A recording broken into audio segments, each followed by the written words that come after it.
Former Senator Joe Lieberman dies at 82. Joe Lieberman, the first Jewish vice presidential nominee of a major party, whose conscience and independent streak later led him on a journey away from his home in the Democratic Party, has died at 82, according to a statement from his family. The former Connecticut senator passed away Wednesday due to complications from a fall in New York. His wife Hadassah and members of his family were by his side. The peak of Lieberman's political career came when he was chosen by Democratic presidential nominee Al Gore in 2000 as his running mate. The disputed election was eventually decided by the Supreme Court in favor of then Texas Governor George W. Bush. Lieberman had hailed his selection as a historic breakthrough for Jewish Americans. On many issues, like abortion and economic policy, Lieberman was a mainstream Democrat. And he will be remembered as one of the last major statesmen of an era when true bipartisanship felt possible in Washington, before today's polarized times. In his farewell speech to the Senate in 2012, Lieberman bemoaned what politics had become. It is the partisan polarization of our politics which prevents us from making the principled compromises on which progress in a democracy depends, and right now, which prevents us from restoring our fiscal solvency as a nation, Lieberman said. We need bipartisan leadership to break the gridlock in Washington that will unleash all the potential that is in the American people. U.S. Vice President and Democratic presidential candidate Al Gore, L., and U.S. Senator Joseph Lieberman, R., salute the crowd at a rally where Gore formally announced Lieberman as his vice presidential running mate in Nashville, Tennessee. August 8, 2000. Tannen Mori/AFP Getty Images. Lieberman's political evolution accelerated in the aftermath of the September 11, 2001, attacks. His hawkish instincts on foreign policy put him increasingly at odds with his own party, and he was a strong supporter of the U.S. invasion of Iraq in 2003, which led to a prolonged conflict that many of his fellow Democrats came to oppose. He mounted his own campaign for the Democratic presidential nomination in 2004, but the run failed to take off, further increasing his distance from the party's core base voters after he refused to repudiate the war in Iraq. That position also led to him losing the Democratic primary for his own seat in 2006.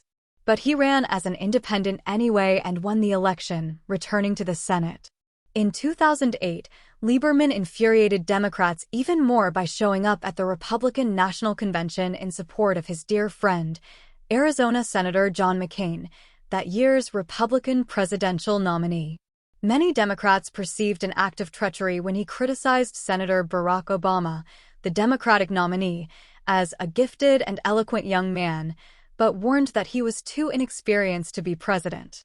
McCain, who died in 2018 and was eulogized by Lieberman, later admitted that he wished he had chosen Lieberman as the vice presidential nominee on his ticket instead of Alaska Governor Sarah Palin, whose selection sparked an extraordinary outburst of support from the Republican base, but later became a liability as her deep inexperience on the national stage harmed McCain's losing campaign.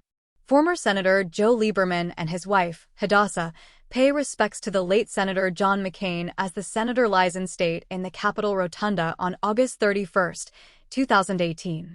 Tom Williams/C. Carroll Call, Inc. Carroll Call, Inc. via Getty Imag.